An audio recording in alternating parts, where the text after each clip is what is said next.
Hello friends, उम्मीद करते हैं आप सब खैरियत से होंगे, हैप्पी शैप्पी होंगे, एंजॉय कर रहे होंगे क्योंकि आप देख रहे हैं जे जे भाई डॉन। अस्सलाम वालेकुम, डॉनों के नमस्कार। डॉन जे जे भाई डॉन। अस्सलाम वालेकुम। और मैं हाफिज भाई।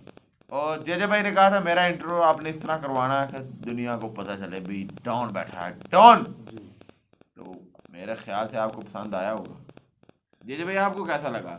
बहुत अच्छा लगा जी। आपका प्यार मिल रहा है मुझे इतना ज़्यादा। ओह, तो ये इंट्रोडक्शन के जरिए मुझे पता चलेगा कि आप कितना प्यार करते हैं मुझसे। जी तो बिल्कुल। Bundle of thanks. तो आप देख रहे हैं अपने चैनल को जिसका नाम है Pakistan genius selection YouTube channel, जो हमने बनाया आपके लिए। तो आज हम बड़ी इंफॉर्मेशन वाली वीडियो लेके हाजिर हुए हैं कि वीडियो का टाइटल भी बड़ा ही यार अमेजिंग है। तो वीडियो क्या होगी वो तो देख के पता चलेगा। वीडियो का टाइटल कुछ इस तरह है कि Pak media on power of Indian medicine industry. Industry. चलो वीडियो वाह। देखिए। तो वीडियो देखेंगे तो पता चलेगा कर वीडियो दो, कैसी है। सब्सक्राइब कर दो। हाँ, तो सब्सक्राइब ड्रग्स मंगवाते हैं जो सिर्फ बाज दफ़ा भारत में बनती हैं और दुनिया में कहीं और अवेलेबल इस वक्त नहीं है। वहाँ पे एक ड्रग्स का डिफरेंट सिस्टम है, शायद उसको जेनेरिक सिस्टम कहते हैं। हम पाकिस्तान में न्यूक्लियर बम बना सके लेकिन हम दवाइयों का खाम माल नहीं तैयार कर। मुल्क में एक बड़ी हंगामी सूरत हाल है और ये इंसानी ज़िंदगी से खेलने का मसला है, सेहत का मामला है। तो इस बारे में जो बहुत वाइटल रॉ मटेरियल है लाइफ सेविंग ड्रग्स का, उसको दरामद करने की इजाज़त होनी चाहिए, चाहे वो भारत से ही हो। ये तो एक इंसानी मामला है। जी, जुलाई 2019 में जब भारत ने कश्मीर के साथ एक जारहाना रवैया इख्तियार किया तो पाकिस्तान की हुकूमत ने ये पॉलिसी बनाई कि भारत से तमाम तजारत को बंद कर दिया जाए और उसको बंद कर दिया गया। लेकिन उसमें एक हमारे सामने गंभीर सूरत हाल ये थी कि पाकिस्तान में तकरीबन 45 से 50% खाम माल जो दवाइयों का आता है वो भारतीय कंपनी से पाकिस्तानी कंपनीज ख़रीदती थी और उनको यहाँ पर प्रोसेस करके और दवाइयों में कन्वर्ट करते थे। तो ये जब यकलख बंद हुआ, और दवाइयों का मामला मैं आपसे अर्ज़ करूं कि इसलिए ज़रा सा सेंसिटिव होता है कि हम अगर कोई मटेरियल कहीं और अवेलेबल भी हो तो फौरी तौर पर तब्दीली नहीं कर सकते। हमें स्टेबिलिटी स्टडीज़ करनी पड़ती हैं, जो एक महंगा प्रोसेस और वक्त लेने वाला प्रोसेस है। तकरीबन 7 से 8 महीने लगते हैं स्टेबिलिटी स्टडीज़ करके किसी दूसरे इंग्रेडिएंट पे शिफ्ट होने में। आप एक दिन में इसको शिफ्ट नहीं कर सकते। तो हमने हुकूमत के सामने ये मामला पेश किया, क्योंकि इम्पोर्टर्स जो हैं वो वैक्सीन्स मंगवाते हैं और कैंसर की ड्रग्स मंगवाते हैं जो सिर्फ बाज़ दफ़ा भारत में बनती हैं और दुनिया में कहीं और अवेलेबल इस वक्त नहीं है। तो उनको भी बुलाया गया और सबसे एक मुज़ाकरात हुए और उसके अंदर हमने सूरत हाल पेश की। जाहिर है कि जिस तरह 2019 में 2 मरतबा भारत से हमारी तजारत तातुल का शिकार हुई थी, तो ऑलरेडी जो फार्मास्यूटिकल मैन्युफैक्चरर्स हैं वो ऑल्टरनेट्स ढूंढ रहे थे, स्पेशली चाइना के साथ, और हमने उनके साथ बहुत सारे प्रोसेस को शुरू कर दिया था। लेकिन अभी वो वक्त नहीं आया था कि हम सारा कुछ शिफ्ट कर सकते। कि therapeutics good regulated by DRAP, drug regulatory authority of Pakistan, उनको इजाज़त दे दी जाए कि वो पाकिस्तान आ सकें। और इसी के तहत जो खाम माल है वो दोबारा भारत से इंपोर्ट शुरू हुआ। अच्छा, आपको निज़ामी साहब मैं एक बात ये भी बताऊं कि इस दौरान के अंदर, यानी सितंबर अक्टूबर से ये दोबारा काम शुरू हुआ और अब तक कोविड के आने तक तकरीबन 10 से 15%, यानी अगर 50% हम भारत से पहले माल लेते थे तो 15 से 20% अब चाइना के ऊपर हम शिफ्ट कर चुके थे इस दौरान में, और अब 30 से 35% भारत के ऊपर हमारा इन्हिसार रह गया था और ये बतदरीज रोज बरोज कम हो रहा है। लेकिन इफ्ताद ये पड़ी कि जो कोरोना वायरस आया वो चाइना में आया और चाइना 2-2.5 महीने के लिए कंप्लीट शटडाउन पे चला गया जनवरी से। तो हमने जो चीजें शिफ्ट की थी कि ये मटेरियल हम चाइना से लेंगे, चाइना वो देने के काबिल ही नहीं रहा, इसलिए कि वहां पर वबा आ गई पहले और चाइना जनवरी से मार्च तक कंप्लीट शिफ्ट हो गया। नतीजातन हमें दोबारा भारत की तरफ रुजू करना पड़ा उन चीजों के लिए, क्योंकि चाइना और भारत के अलावा कहीं और मिलती नहीं है। तो अब इस मजबूरी के अंदर हम वहां गए। अच्छा जाहिद साहब, ये तो आप बात कर रहे हैं। दूसरा आपका एक मौक़िफ़ ये भी है कि अगर सरेदस्त इस वक्त भारत से खाम माल पे या अद्वियात लाने पे पाबंदी आ जाती है तो जो पाकिस्तान की सप्लाई चेन है अगर पाकिस्तान एक्सपोर्ट भी कर रहा है, डोमेस्टिक भी और इंटरनेशनल भी, वो भी मुतासर होगी। तो आपको इसका हल क्या नजर आता है? और ये जो इंक्वायरी हो रही है, छानबीन हो रही है, इससे क्या फार्मास्यूटिकल मैन्युफैक्चरर्स भी मुतासर हो रहे हैं किसी हद तक? देखिए, इंक्वायरी तो जिस चीज़ की चाहे हुकूमत करवाए और वो करवाने की मजाज है और हमें उसमें कोई इतराज़ नहीं है, लेकिन मामला ये है कि ये एक बिल्कुल क्लियर मामला है। अच्छा, एक जो ये इबाम है ना, मैं इसको ज़रूर क्लियर करना चाहूँगा कि जी वाइटामिन आई हैं। मैं आपके सामने मिसाल पेश करता हूँ। एक वाइटामिन है जिसका नाम है फोलिक एसिड, बहुत ही सस्ता और बहुत आम सा वाइटामिन है, लेकिन वो बनता वहाँ पर है। अच्छा, इस फोलिक एसिड को अगर आप एक्सपेक्टिंग मदर्स को ना दें तो बच्चे स्टंटेड पैदा होते हैं। बहुत 90% खतरा होता है कि बच्चे के अंदर कोई कमी रह जाएगी, इसलिए 9 महीने तक माँ को एक गोली रोज खानी होती है, एक्सपेक्टिंग माँ को। इसी तरीके से विटामिन B1 है, कहने को तो वो विटामिन है, लेकिन बेरी बेरी डिजीज में अगर विटामिन B1 अवेलेबल ना हो तो पेशेंट फौत हो जाता है, उसका सर्वाइवल नहीं हो सकता। तो विटामिन जो है वो सिर्फ ताकत की चीज नहीं है, बल्कि अपनी जगह पे वो थेराप्यूटिक चीजें होती हैं, और उनके खाम माल यहाँ इंपोर्ट हुए हैं इसलिए कि वो थेराप्यूटिक गुड्स में यूज हुए हैं। लेकिन मैं ये जरूर कहना चाहूंगा कि इस वक्त क्योंकि एक टर्बुलेंस है इंटरनेशनली, आप देख रहे हैं कि अमेरिका के सदर को भी कहना पड़ा है कि एक खास दवा जो उन्होंने भारत को कहा है कि वो उनको फराहम करें। तो इस वक्त इस टर्बुलेंस के हाल में मेरा ख्याल है हमें इस मैटर को थोड़ा सा रोकना चाहिए, और जैसे हालात ठीक हो जाते हैं 1-2 महीने के बाद, तो इसको बैठ के हम मजीद हुकूमत के साथ सोच विचार करने को तैयार हैं कि भारत पे हम अपना इन्हिसार मुकम्मल सिफर कर दें, लेकिन इसके लिए हमें एक टाइम फ्रेम चाहिए होगा। अच्छा, ये मैं सवाल करना चाह रहा था आपसे कि ये आपने बताया कि भारत को इसमें ज़्यादा एक्सपर्टीज हासिल है इन एरियाज़ में। क्या इसकी वजह ये है कि वहाँ पे एक ड्रग्स का डिफरेंट सिस्टम है, शायद उसको जेनेरिक सिस्टम कहते हैं, या कोई और वजह है कि वहाँ पे रिसर्च ज़्यादा है? हम पाकिस्तान में न्यूक्लियर बम बना सके लेकिन हम दवाइयों का खाम माल नहीं तैयार कर सके, इसकी क्या वजह है?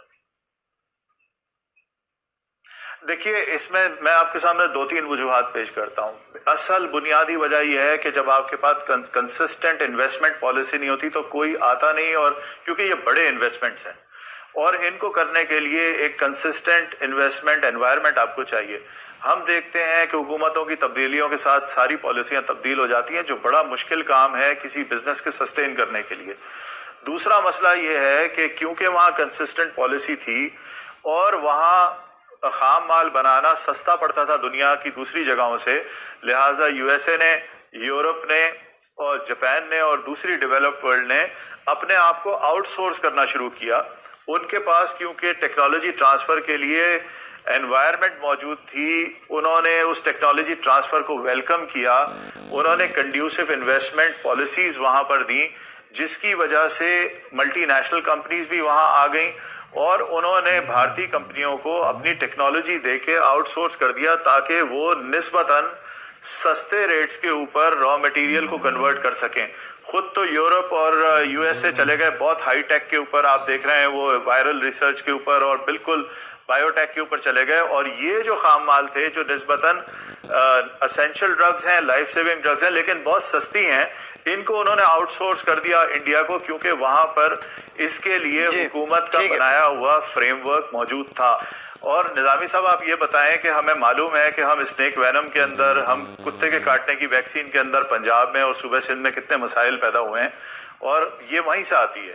कैंसर की बहुत सारी ड्रग्स हैं जो वहाँ से आती हैं। जो टीबी की दवाइयों का खाम माल है वो दुनिया में कहीं नहीं बनता, इस वक्त सिर्फ इंडिया में बनता है। तो हमें इन चीज़ों को देखभाल के और इनके ऑल्टरनेट्स करके, मैं ये नहीं कह रहा कि हमें भारत पर इन्हिसार ख़त्म नहीं करना चाहिए, हमें उन पर इन्हिसार 100% ख़त्म करना है, इसलिए कि हमें तो नहीं पता कि किस दिन वो पाबंदी लगा दें या कोई ऐसी सूरत हाल पैदा कर दें पाकिस्तान के लिए जिसकी वजह से वहाँ से खाम माला नामुमकिन ना और हमारे अवाम मुश्किल में आए। लेकिन इसके लिए हमें और हुकूमत को बैठ के और कोई टाइम पीरियड तय करना चाहिए और किसी सिस्टम के तहत इसको करना चाहिए। इस तरह नी जर्क रिएक्शन पे नहीं हो सकता। मेरी समझ की हद तक मेरा ख्याल है कि काबीना को इस सिलसिले में मिसगाइड किया गया है। अगर काबीना के सामने सारे जो है वो हकायक रखे जाते तो मेरा ख्याल है कि इसके ऊपर मुख्तलिफ रवैया होता। जाहिद साहब, पीपीएमए की मीटिंग्स नहीं हुई क्या? कंसर्न मिनिस्टर से या मुताल्लिका लोगों को आपने नहीं बताया अपने तहफ़्फ़ुज़ात? जी, हमने जैसे ही हमें पता चला है, क्योंकि गुज़िश्ता 3-4 दिनों से ये सारी कैफियत है, और आपको पता है रमज़ान की टाइमिंग ऐसी है और लॉकडाउन्स और हर चीज़ इसके अंदर जो है वो हमें दरपेश है। और इस सारे सूरत हाल के अंदर हमारी तो जद्दोजहद ये है कि दवाइयाँ मौजूद रहें, कीमतें ना बढ़ें, शॉर्टेज ना हो, ब्लैक ना हो, हम तो मुकम्मल फोकस उसके ऊपर किए हुए हैं। लेकिन जैसे ही हमारी आया, हमने प्राइम मिनिस्टर सेक्रेटेरिएट में भी लेटर्स भेजे हैं जिसमें इसकी वजाहत है, और हमने उनसे मजीद कहा है कि हम चाहते हैं कि अगर आप इसके अंदर कुछ अर्जेंसी दिखाना चाहते हैं तो उसके लिए भी जो फार्मास्यूटिकल मैन्युफैक्चरर्स हैं, दूसरी कुछ ऐसी है कि जब लो जी वीडियो होगी एंड यार ये तो वाकई बहुत बड़ी न्यूज़ है जिसका हमें तो ये आज तक पता नहीं था कि इंकशाफ हुआ है पाकिस्तान पाकिस्तानी अवाम को 50% इंडिया पे डिपेंडेंट है सिर्फ और सिर्फ ये ड्रग्स के मामले में, मेडिसिन हाँ बनाने के मामले मेडिसिन के मामले में। और यार और मेन देखे एक कुछ दवाइयां ऐसी हैं जो TB की वर्ल्ड दवाई, में, पूरे वर्ल्ड में सिर्फ और TB सिर्फ की- इंडिया में, क्या बात। टीबी की जो दवाई मेडिसिन है वो सिर्फ और सिर्फ एक इंडिया में अवेलेबल है, पूरे दुनिया में किसी और देख ले कि अमेरिका एक टेक्नोलॉजी में सबसे आगे है, और वो भी इंडिया को कह रहा है कि यार हमारे लिए ये इस तरह की मेडिसिन बना के हमें भेजो। यार इससे आप वो कह रहे हैं कि वो क्या हो सकता है उनकी सर्च ज़्यादा है या उनके पास मैंने हाफिज भाई को बीच में ही बोल दिया था वीडियो में कि इनकी सर्च बहुत ज़्यादा है, रिसर्च बहुत करते हैं। दूसरी बात यह है कि इंडिया में ये हम वो देख रहे हैं ना, आयुर्वेदिक या हिकमत की जो जितनी भी आती हैं जड़ी बूटियाँ वो भी इंडिया से आती हैं, और ये जो एलोपैथिक है इसमें बाकी भी सारी ये इंडिया जो से आती हैं। जो यार ये ये क्या सीन है जो ये मीडिया कह रहा है ना कि हमें जी 100% बिल्कुल इनको करना चाहिए आउट, मतलब छोड़ देना चाहिए, तो उनका उसके लिए कोई लाम तैयार करे।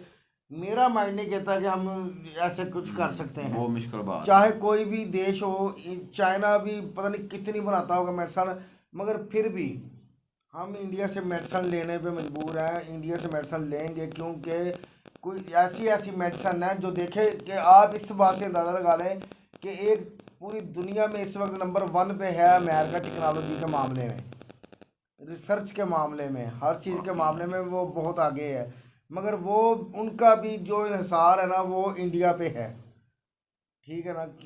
तो इस तरह हम जिस देश से भी हम रब्ता कर लेंगे ना कि हमें पूरी मेडिसिन चाहिए, मगर बहुत मुश्किल है, यार बहुत सारा मुश्किल है खाम माल इंडिया में बनता है यार।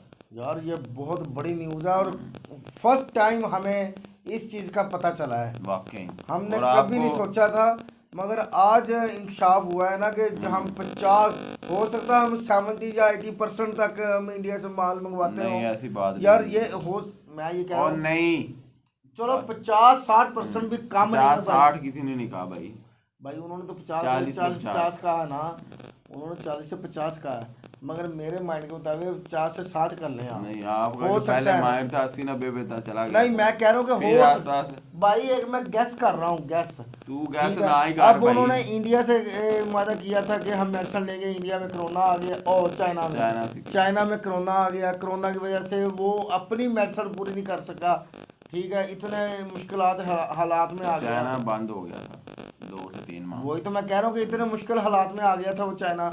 तो ये तो जो डिसीजन ले रहे हैं ना कि हम जी इंडिया को आउट कर देंगे और इंडिया फोकस को चाइना पे तो नहीं यार, वो कह रहे थे फोकस कि चाइना पे भाई कर देंगे। हमें चाहिए कि हम जो मेडिसिन का खाम माल है जिससे मेडिसिन तैयार होती है वो अपने देश में तैयार करें, ऐसा मुमकिन नहीं है क्योंकि अगर पाकिस्तान के कल अलावा इंडिया लगाए ना पाबंदियां, उससे पहले हमें कुछ ना कुछ इकदाम करने चाहिए, ठीक है ना।